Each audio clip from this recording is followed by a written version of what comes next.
The Ice Palace by F. Scott Fitzgerald.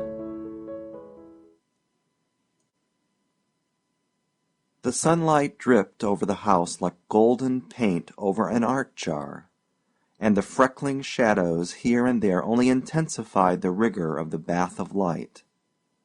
The Butterworth and Larkin houses flanking were entrenched behind great stodgy trees. Only the Happer house took the full sun, and all day long faced the dusty road street with a tolerant, kindly patience. This was the city of Tarleton in southernmost Georgia. September afternoon. Up in her bedroom window, Sally Carrol Happer rested her 19-year-old chin on a 52-year-old sill, and watched Clark Darrow's ancient Ford turn the corner. The car was hot.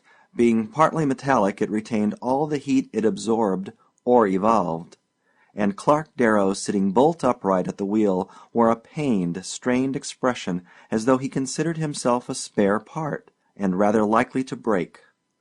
He laboriously crossed two dusty ruts, the wheel squeaking indignantly at the encounter, and then with a terrifying expression he gave the steering gear a final wrench and deposited self and car approximately in front of the Happer steps. There was a heaving sound, a death rattle, followed by a short silence, and then the air was rent by a startling whistle. Sally Carrol gazed down sleepily. She started to yawn, but finding this quite impossible unless she raised her chin from the window-sill, changed her mind and continued silently to regard the car, whose owner sat brilliantly, if perfunctorily, at attention, as he waited for an answer to his signal. After a moment the whistle once more split the dusty air. "Good mawnin'." With difficulty Clark twisted his tall body round and bent a distorted glance on the window. "'Tain't mawnin', Sally Carrol." "Isn't it, sure enough?" "What you doin'?" "Eatin' an apple." "Come on, go swimmin'. Want to?" "Reckon so." "How about hurryin' up?" "Sure enough." Sally Carrol sighed voluminously and raised herself with profound inertia from the floor where she had been occupied in alternately destroying parts of a green apple and painting paper dolls for her younger sister. She approached a mirror, regarded her expression with a pleased and pleasant languor, dabbed 2 spots of rouge on her lips and a grain of powder on her nose, and covered her bobbed corn-colored hair with a rose-littered sunbonnet. Then she kicked over the painting water, said, "Oh, damn," but let it lay, and left the room. "How you, Clark?" she inquired a minute later, as she slipped nimbly over the side of the car. "Mighty fine, Sally Carrol." "Where we go swimmin'?" "Out to Wally's pool. Told Marilyn we'd call by and get her and Joe Ewing." Clark was dark and lean, and when on foot was rather inclined to stoop. His eyes were ominous and his expression somewhat petulant, except when startlingly illuminated by one of his frequent smiles. Clark had income, just enough to keep himself in ease and his car in gasoline, and he spent the 2 years since he graduated from Georgia Tech in dozing round the lazy streets of his hometown, discussing how he could best invest his capital for an immediate fortune. Hanging round he found not at all difficult. A crowd of little girls had grown up beautifully, the amazing Sally Carrol foremost among them, and they enjoyed being swum with and danced with and made love to in the flower-filled summery evenings. And they all liked Clark immensely. When feminine company palled, there were 6 other youths who were always just about to do something, and meanwhile were quite willing to join him in a few holes of golf, or a game of billiards, or the consumption of a quart of hard yellow liquor. Every once in a while one of these contemporaries made a farewell round of calls before going up to New York or Philadelphia or Pittsburgh to go into business, but mostly they just stayed round in this languid paradise of dreamy skies and firefly evenings and noisy niggery street fairs, and especially of gracious, soft-voiced girls who were brought up on memories instead of money. The Ford having been excited into a sort of restless, resentful life, Clark and Sally Carrol rolled and rattled down Valley Avenue into Jefferson Street, where the dust road became a pavement, along Opiate Millicent Place, where there were half a dozen prosperous, substantial mansions, and on into the downtown section. Driving was perilous here, for it was shopping time.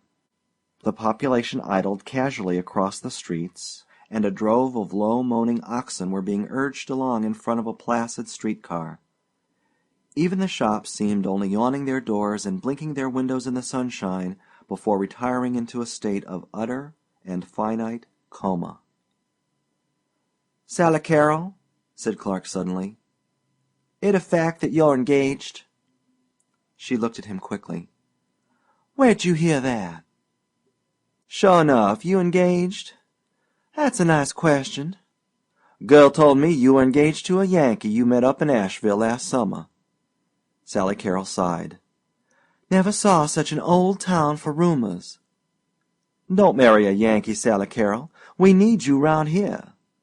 Sally Carrol was silent a moment. "Clark," she demanded suddenly, "who on earth shall I marry?" "I offer my services." "Honey, you couldn't support a wife," she answered carefully. "Anyway, I know you too well to fall in love with you." "That doesn't mean you ought to marry a Yankee," he persisted. "Suppose I love him?" He shook his head. "You couldn't. He'd be a lot different from us, every way." He broke off as he halted the car in front of a rambling, dilapidated house. Marilyn Wade and Joe Ewing appeared in the doorway. "'Lo, Sally Carrol." "Hi. How you all?" "Sally Carrol," demanded Marilyn as they started off again, "you engaged?"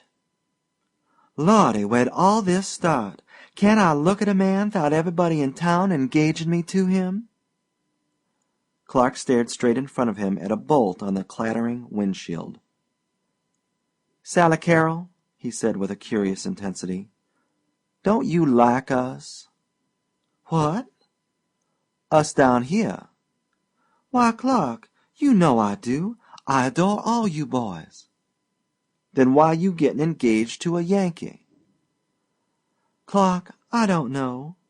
I'm not sure what I'll do. But, well, I want to go places and see people. I want my mind to grow.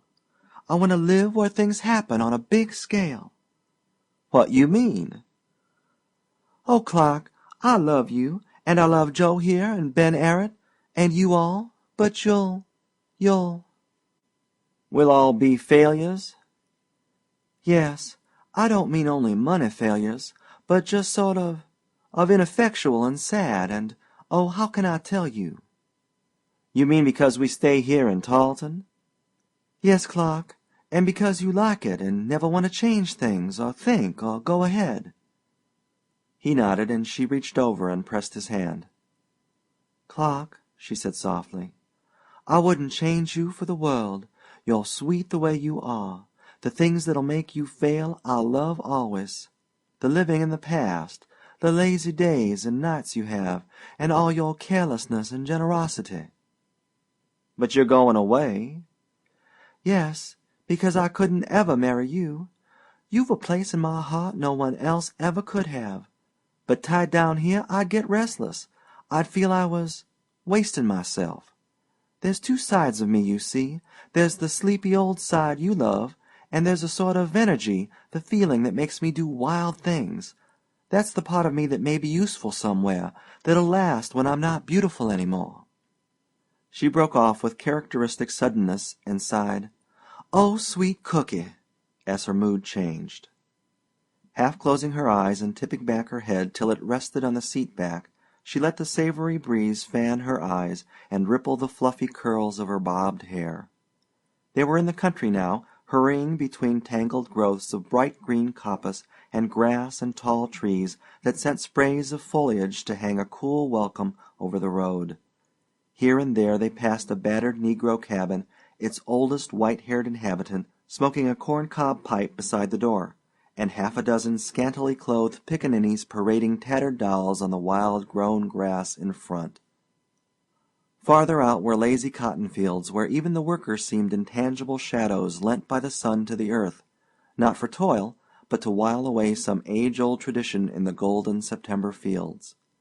And round the drowsy picturesqueness, over the trees and shacks and muddy rivers, flowed the heat, never hostile, only comforting, like a great, warm, nourishing bosom for the infant earth.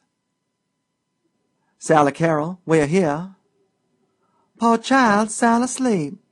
"Honey, you dead at last out of sheer laziness?" "Water, Sally Carrol, cool water waitin' for you." Her eyes opened sleepily.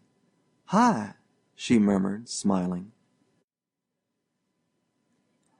2. In November, Harry Bellamy, tall, broad, and brisk, came down from his northern city to spend 4 days. His intention was to settle a matter that had been hanging fire since he and Sally Carrol had met in Asheville, North Carolina, in midsummer. The settlement took only a quiet afternoon and an evening in front of a glowing open fire, for Harry Bellamy had everything she wanted, and beside, she loved him. Loved him with that side of her she kept especially for loving. Sally Carrol had several rather clearly defined sides.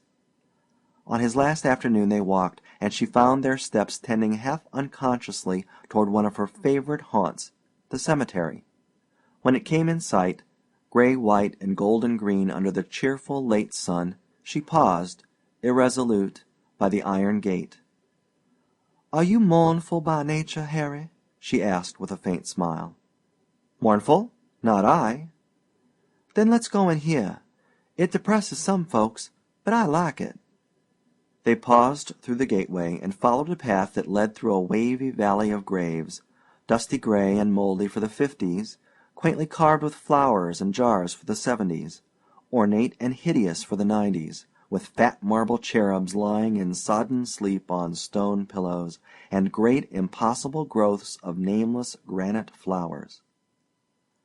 Occasionally they saw a kneeling figure with tributary flowers, but over most of the graves lay silence and withered leaves with only the fragrance that their own shadowy memories could waken in living minds. They reached the top of a hill where they were fronted by a tall, round headstone, freckled with dark spots of damp and half grown over with vines. "Marjorie Lee," she read, 1844 to 1873. Wasn't she nice? She died when she was 29. Dear Marjorie Lee," she added softly. "Can't you see her, Harry?" "Yes, Sally Carrol." He felt a little hand insert itself into his. "She was dark, I think, and she always wore her hair with a ribbon in it, and gorgeous hoop skirts of Alice blue and old rose." "Yes."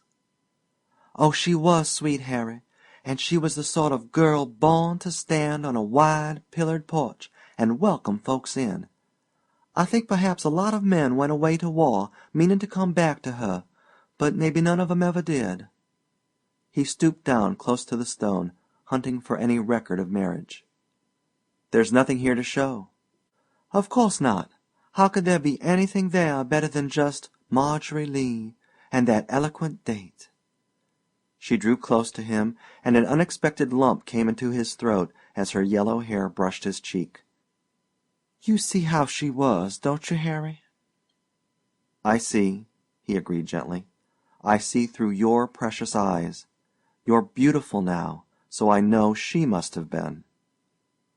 Silent and close they stood, and he could feel her shoulders trembling a little. An ambling breeze swept up the hill and stirred the brim of her floppity hat. "Let's go down there."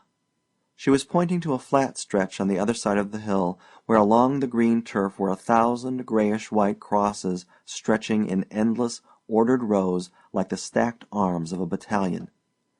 "Those are the Confederate dead," said Sally Carrol simply.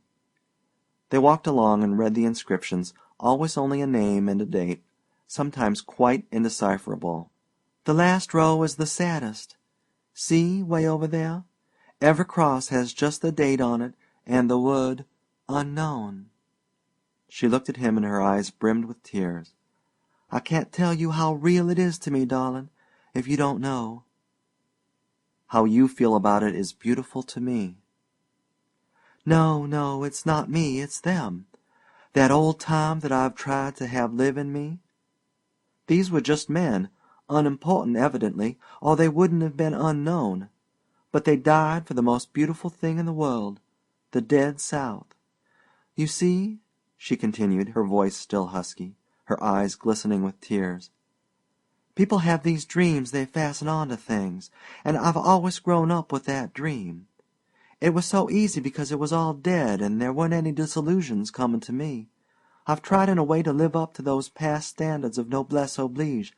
There's just the last remnants of it, you know, like the roses of an old garden dying all round us, streaks of strange courtliness and chivalry in some of these boys, and stories I used to hear from a Confederate soldier who lived next door, and a few old darkies.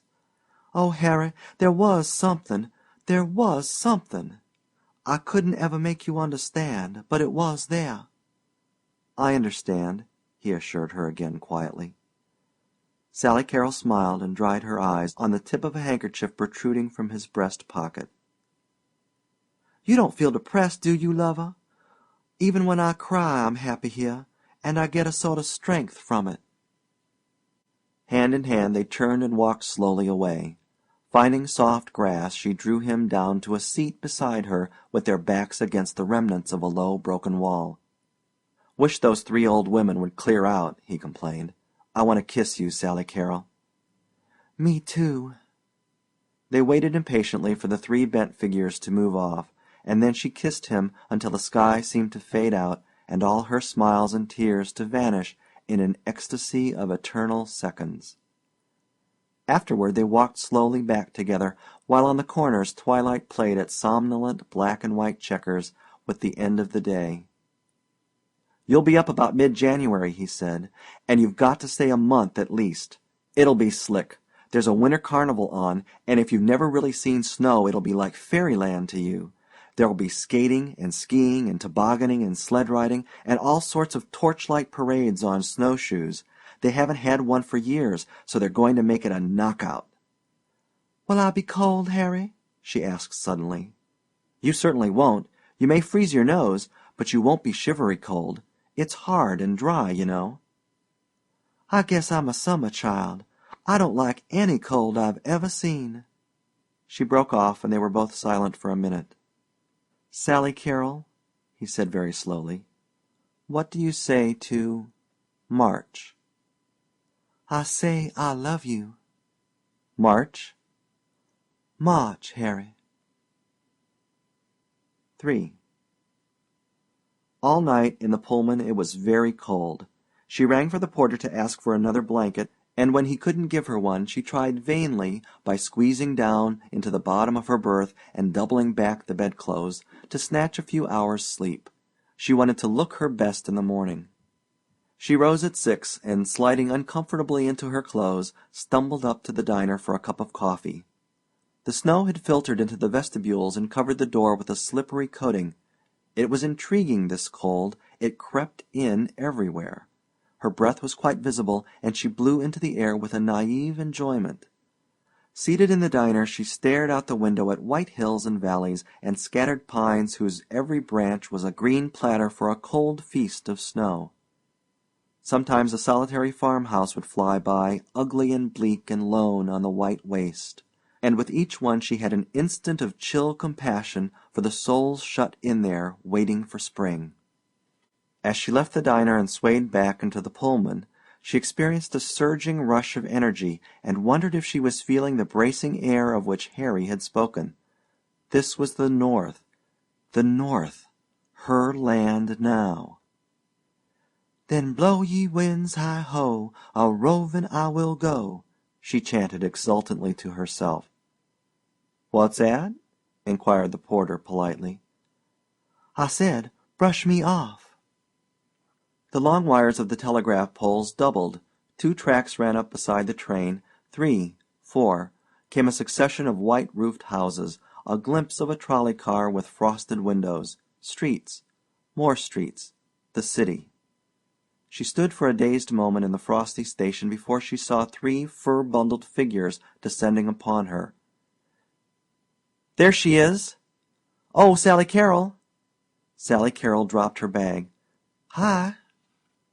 A faintly familiar icy-cold face kissed her, and then she was in a group of faces all apparently emitting great clouds of heavy smoke. She was shaking hands. There were Gordon, a short, eager man of 30 who looked like an amateur knocked-about model for Harry, and his wife Myra, a listless lady with flaxen hair under a fur automobile cap. Almost immediately Sally Carrol thought of her as vaguely Scandinavian.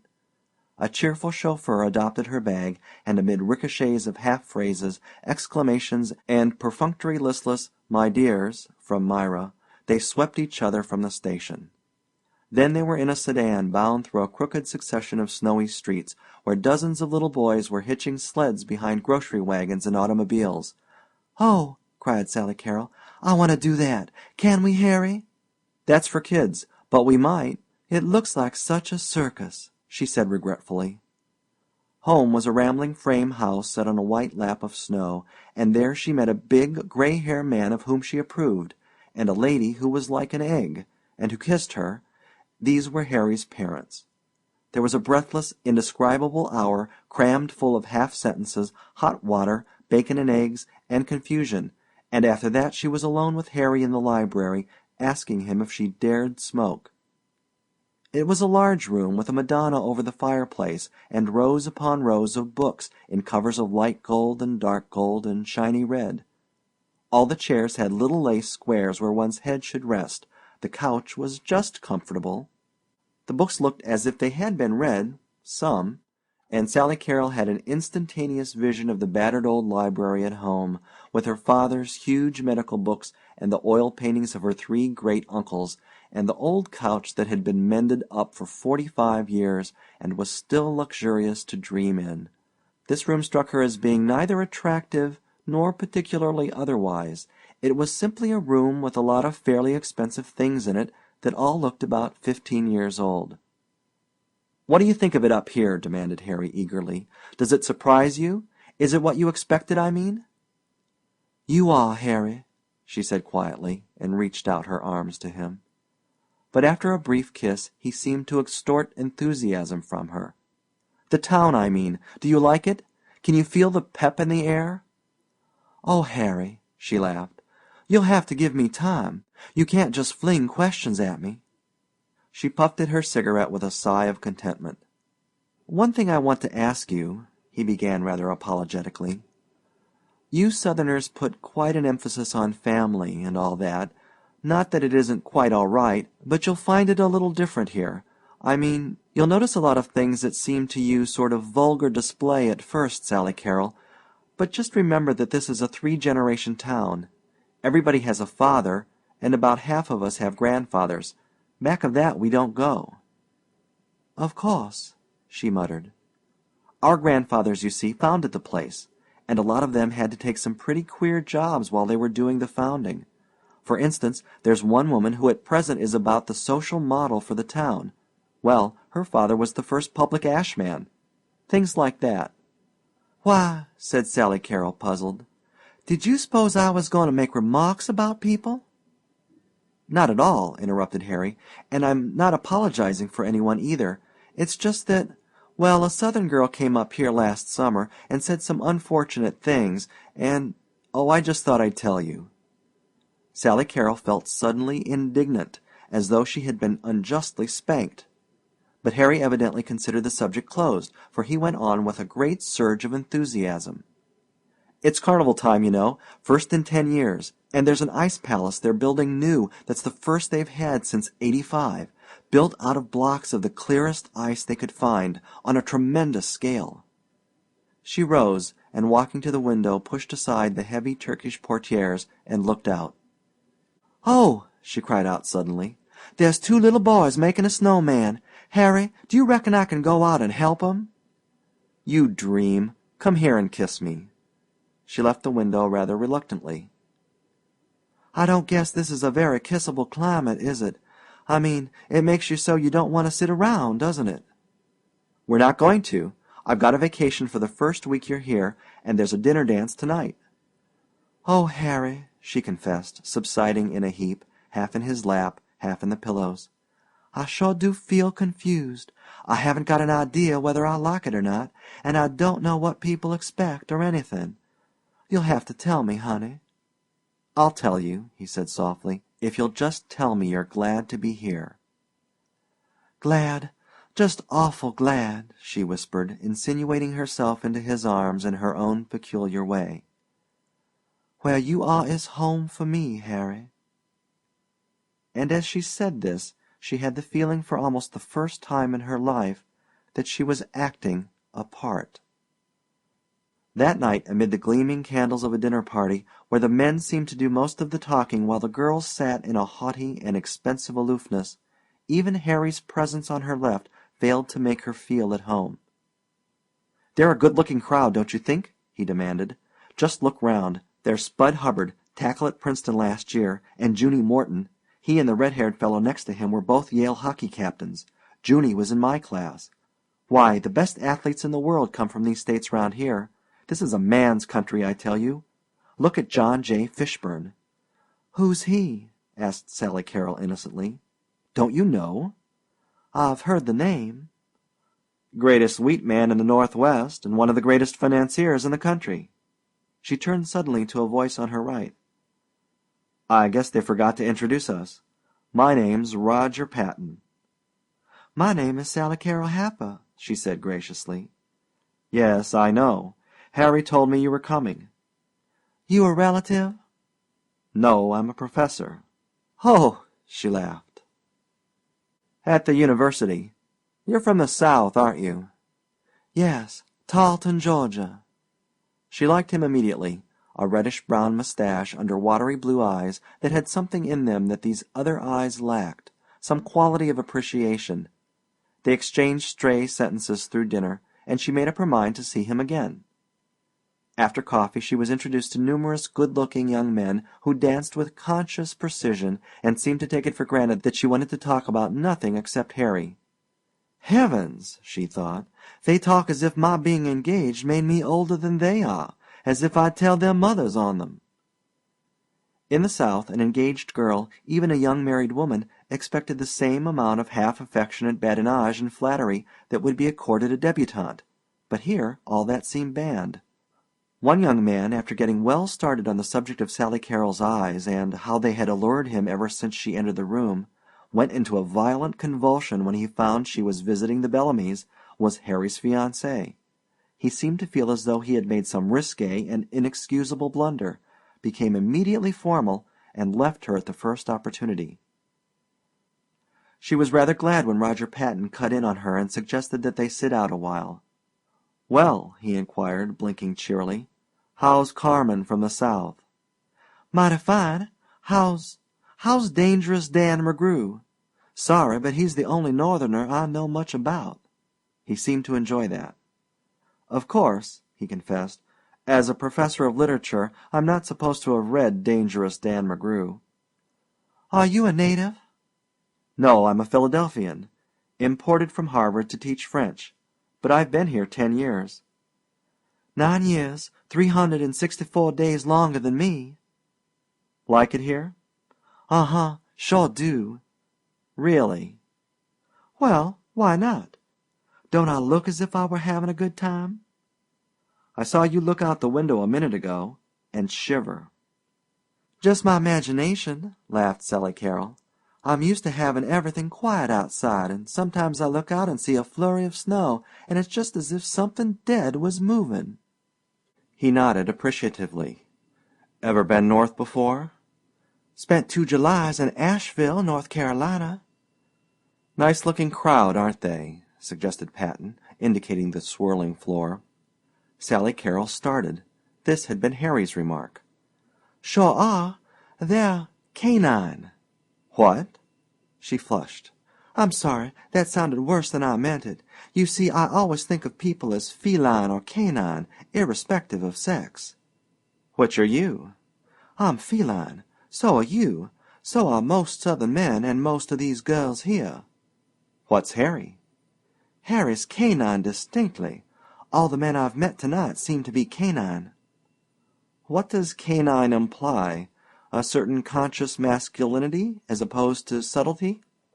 "Reckon so. I never analyzed it, only I just look at people and say canine or feline right off.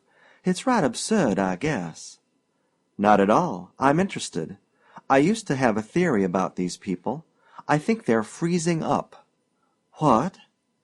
"I think they're growing like Swedes, Ibsenesque, you know, very gradually getting gloomy and melancholy. It's these long winters. Ever read Ibsen?" She shook her head. "Well, you find in his characters a certain brooding rigidity. They're righteous, narrow, and cheerless, without infinite possibilities for great sorrow or joy." "Without smiles or tears?" "Exactly. That's my theory. You see, there are thousands of Swedes up here. They come, I imagine, because the climate is very much like their own, and there's been a gradual mingling. There are probably not half a dozen here tonight, but we've had 4 Swedish governors. Am I boring you?" "I'm mighty interested." "Your future sister-in-law is half Swedish. Personally, I like her, but my theory is that Swedes react rather badly on us as a whole. Scandinavians, you know, have the largest suicide rate in the world." "Why do you live here if it's so depressing?" "Oh, it doesn't get me. I'm pretty well cloistered, and I suppose books mean more than people to me anyway." "But writers all speak about the South being tragic. You know, Spanish senoritas, black hair and daggers, and haunting music." He shook his head. "No, the northern races are the tragic races. They don't indulge in the cheering luxury of tears." Sally Carrol thought of her graveyard.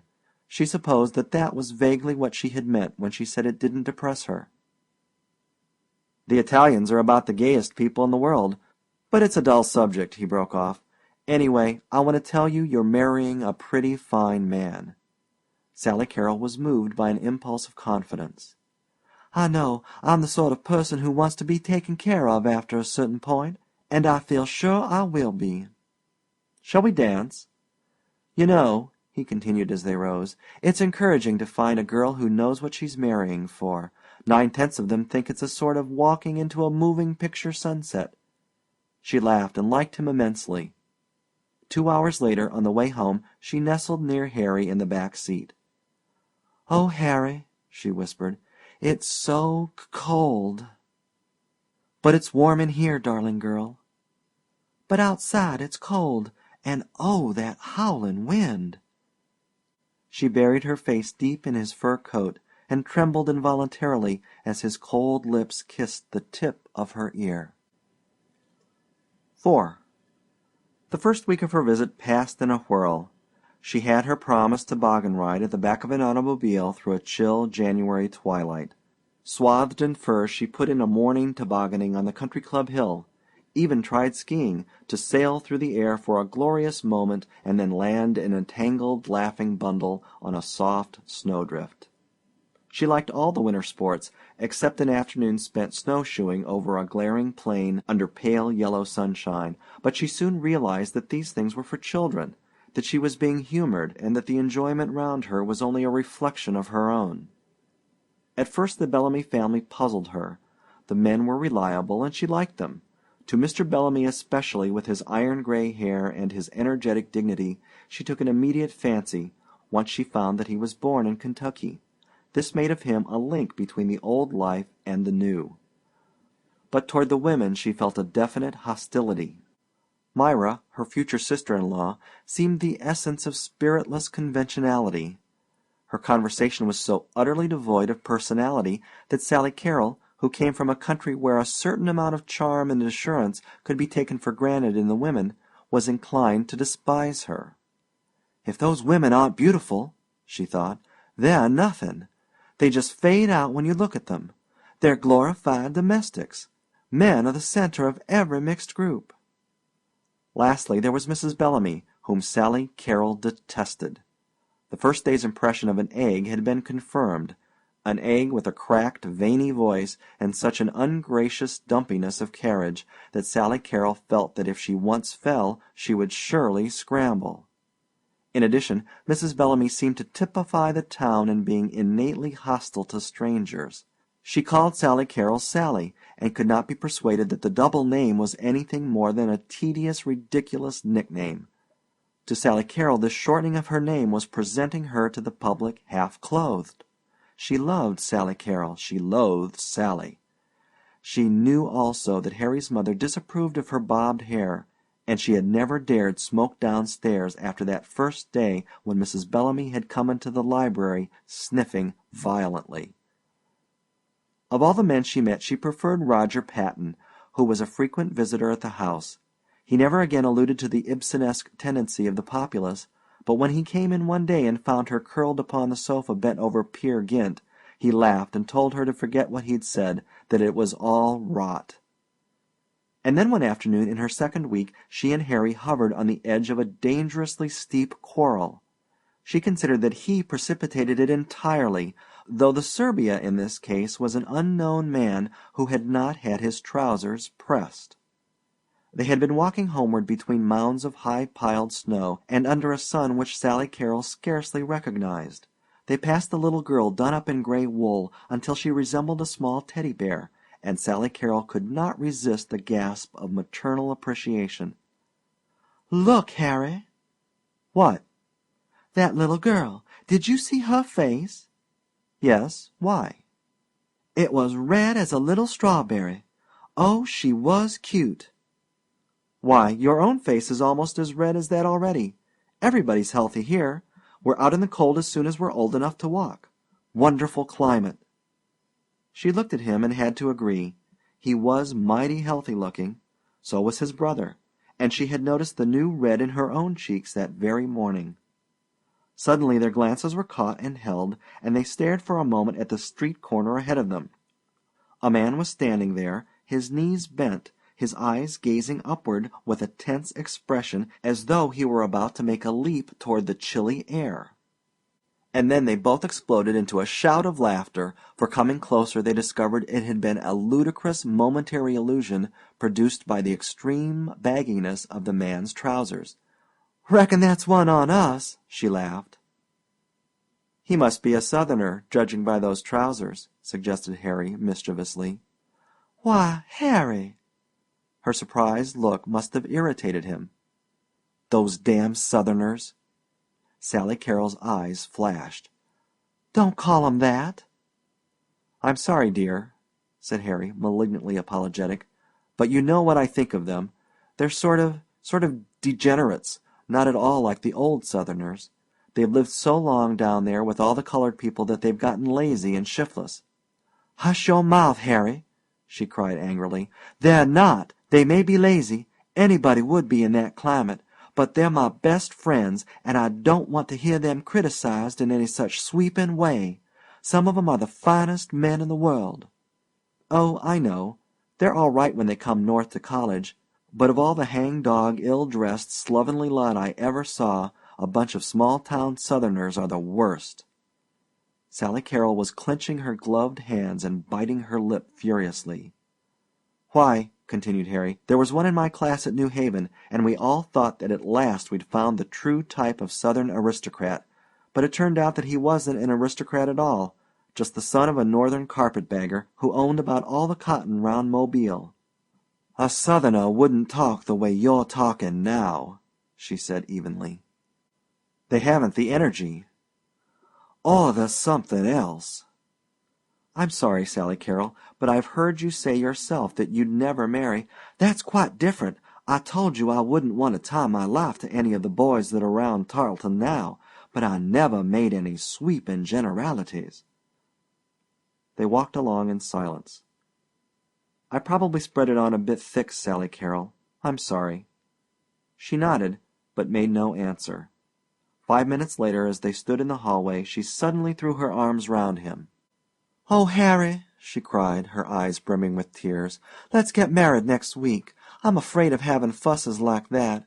I'm afraid, Harry. It wouldn't be that way if we were married." But Harry, being in the wrong, was still irritated. "That'd be idiotic. We decided on March." The tears in Sally Carrol's eyes faded. Her expression hardened slightly. "Very well. I suppose I shouldn't have said that." Harry melted. "Dear little nut," he cried, "come and kiss me and let's forget." That very night, at the end of a vaudeville performance, the orchestra played Dixie, and Sally Carrol felt something stronger and more enduring than her tears and smiles of the day brim up inside her. She leaned forward, gripping the arms of her chair until her face grew crimson. "Sort of get you, dear?" whispered Harry. But she did not hear him. To the limited throbs of the violins and the inspiring beat of the kettledrums her own old ghosts were marching by and on into the darkness, and as fifes whistled and sighed in the low encore they seemed so nearly out of sight that she could have waved good-bye.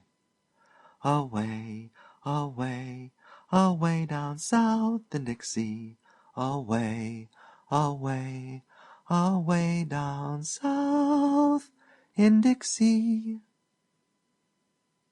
5. It was a particularly cold night. A sudden thaw had nearly cleared the streets the day before, but now they were traversed again with a powdery wraith of loose snow that traveled in wavy lines before the feet of the wind, and filled the lower air with a fine particled mist.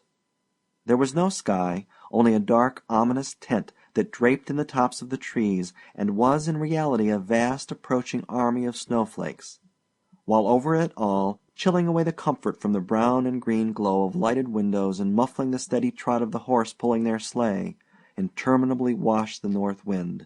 It was a dismal town after all, she thought. Dismal.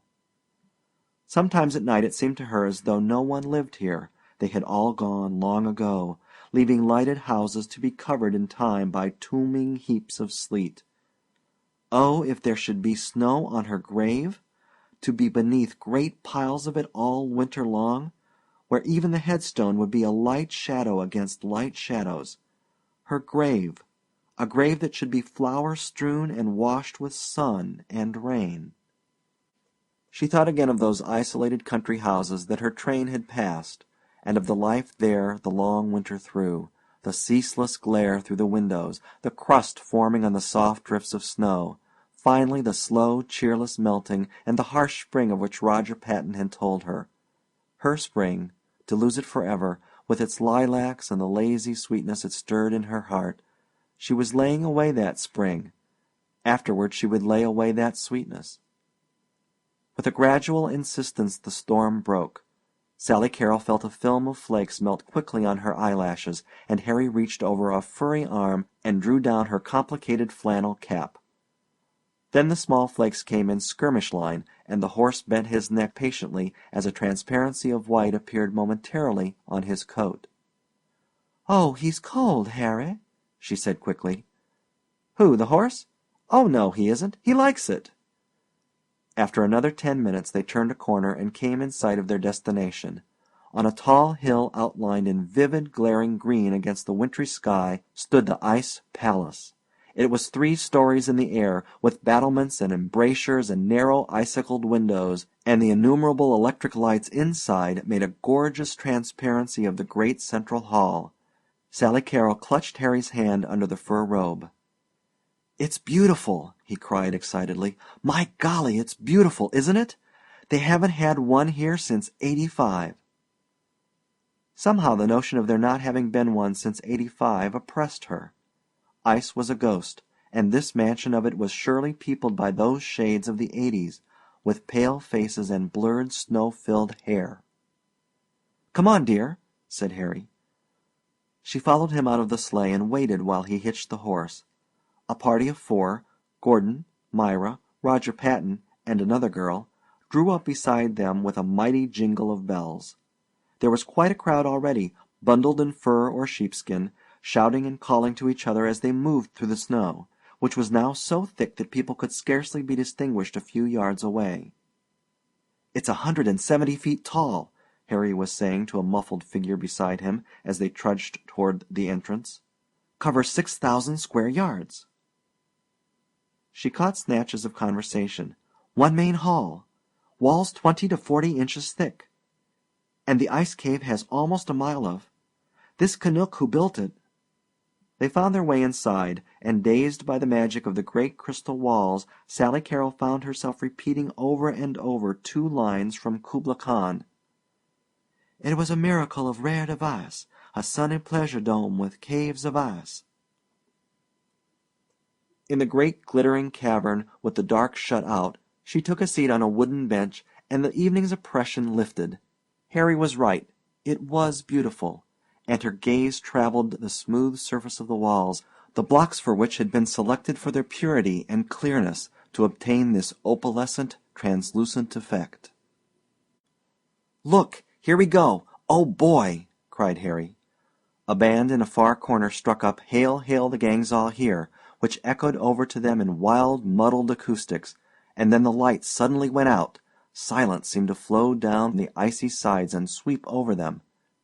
Sally Carrol could still see her white breath in the darkness, and a dim row of pale faces over on the other side. The music eased to a sighing complaint, and from outside drifted in the full-throated remnant chant of the marching clubs. It grew louder, like some paean of a Viking tribe traversing an ancient wild. It swelled. They were coming nearer. Then a row of torches appeared, and another, and keeping time with their moccasined feet, a long column of gray mackinawed figures swept in, snowshoes slung at their shoulders, torches soaring and flickering as their voice rose along the great walls. The gray column ended and another followed, the light streaming luridly this time over the red toboggan caps and flaming crimson mackinaws. And as they entered they took up the refrain. Then came a long platoon of blue and white, of green, of white, of brown and yellow. "Those white ones are the Wakota Club," whispered Harry eagerly. "Those are the men you've met round at dances." The volume of the voices grew. The great cavern was a phantasmagoria of torches waving in great banks of fire, of colors and the rhythm of soft leather steps. The leading column turned and halted, platoon deployed in front of platoon, until the whole procession made a solid flag of flame, and then from thousands of voices burst a mighty shout that filled the air like a crash of thunder, and sent the torches wavering. It was magnificent. It was tremendous. To Sally Carrol it was the North offering a sacrifice on some mighty altar to the gray pagan god of snow. As the shout died the band struck up again, and there came more singing, and then long reverberating cheers by each club. She sat very quiet, listening, while the staccato cries rent the stillness. And then she started, for there was a volley of explosion, and great clouds of smoke went up here and there through the cavern. The flashlight photographers at work, and the council was over. With the band at their head, the clubs formed in column once more, took up their chant, and began to march out. "Come on," shouted Harry. "We want to see the labyrinths downstairs before they turn the lights off." They all rose and started toward the chute, Harry and Sally Carrol in the lead, her little mitten buried in his big fur gauntlet. At the bottom of the chute was a long empty room of ice, with the ceiling so low that they had to stoop, and their hands were parted. Before she realized what he intended, Harry had darted down one of the half-dozen glittering passages that opened into the room, and was only a vague receding blot against the green shimmer. "Harry!" she called. "Come on!" he cried back. She looked round the empty chamber. The rest of the party had evidently decided to go home, were already outside somewhere in the blundering snow. She hesitated, and then darted in after Harry. "Harry!" she shouted. She had reached a turning point 30 feet down. She heard a faint muffled answer far to the left, and with a touch of panic fled toward it. She passed another turning, 2 more yawning alleys. "Harry!" No answer. She started to run straight forward, and then turned like lightning and sped back the way she had come, enveloped in a sudden icy terror. She reached a turn. Was it here? Took the left, and came to what should have been the outlet into the long, low room. But it was only another glittering passage with darkness at the end. She called again, but the walls gave back a flat, lifeless echo with no reverberations. Retracing her steps, she turned another corner, this time following a wide passage. It was like the green lane between the parted waters of the Red Sea, like a damp vault connecting empty tombs. She slipped a little now as she walked, for ice had formed on the bottom of her overshoes. She had to run her gloves along the half-slippery, half-sticky walls to keep her balance. "Harry!" Still no answer. The sound she made bounced mockingly down to the end of the passage. Then on an instant the lights went out, and she was in complete darkness. She gave a small, frightened cry, and sank down into a cold little heap on the ice. She felt her left knee do something as she fell, but she scarcely noticed it as some deep terror far greater than any fear of being lost settled upon her. She was alone with this presence that came out of the north, the dreary loneliness that rose from ice-bound whalers in the Arctic seas, from smokeless, trackless wastes where there were strewn the whitened bones of adventure. It was an icy breath of death. It was rolling down low across the land to clutch at her. With a furious, despairing energy, she rose again and started blindly down the darkness. She must get out. She might be lost in here for days, freeze to death and lie embedded in the ice like corpses she had read of, kept perfectly preserved until the melting of a glacier. Harry probably thought she had left with the others. He had gone by now. No one would know until the next day. She reached pitifully for the wall. 40 inches thick, they had said. 40 inches thick. On both sides of her along the walls she felt things creeping, damp souls that haunted this palace, this town, this north. "Oh, send somebody! Send somebody!" she cried aloud. Clark Darrow, he would understand, or Joe Ewing. She couldn't be left here to wander forever, to be frozen, heart, body, and soul. This her, this Sally Carrol. Why, she was a happy thing. She was a happy little girl. She liked warmth and summer and Dixie. These things were foreign. Foreign. "You're not crying," something said aloud.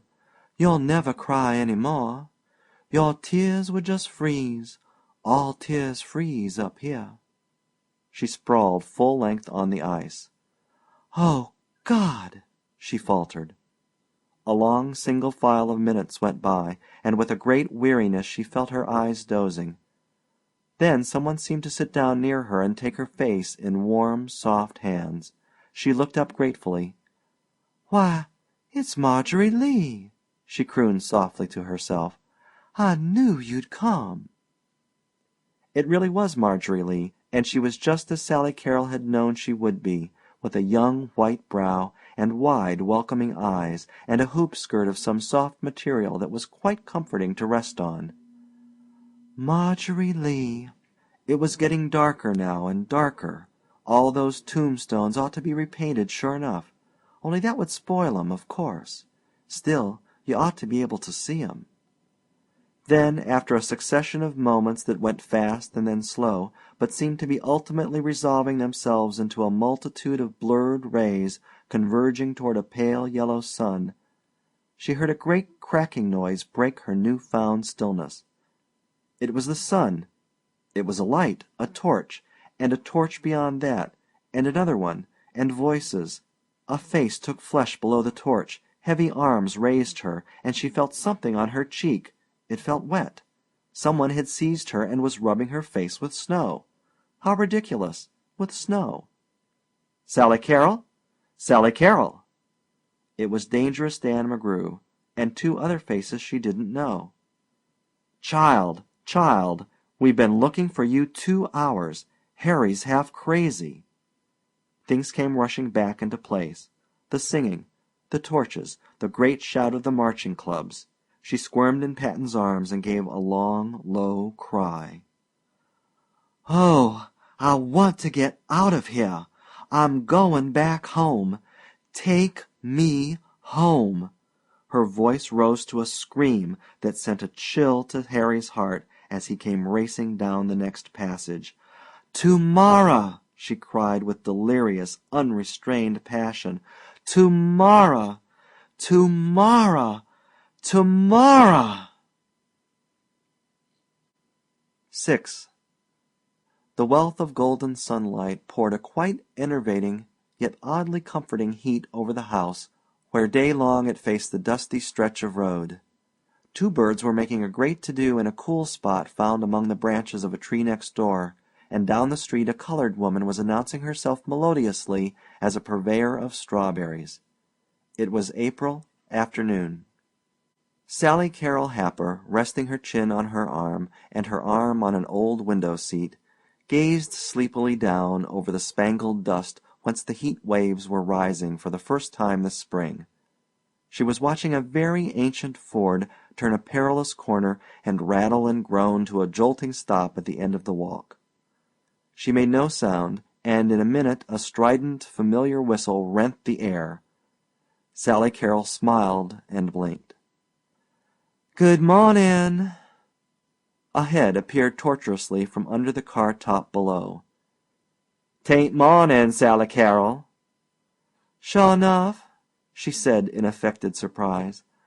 "I guess maybe not." "What you doing?" "Eatin' a green peach. 'Spect to die any minute."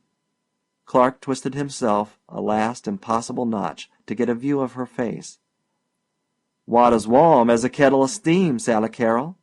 Want to go swimming?" "Hate to move," sighed Sally Carrol lazily, "but I reckon so." End of The Ice Palace by F. Scott Fitzgerald.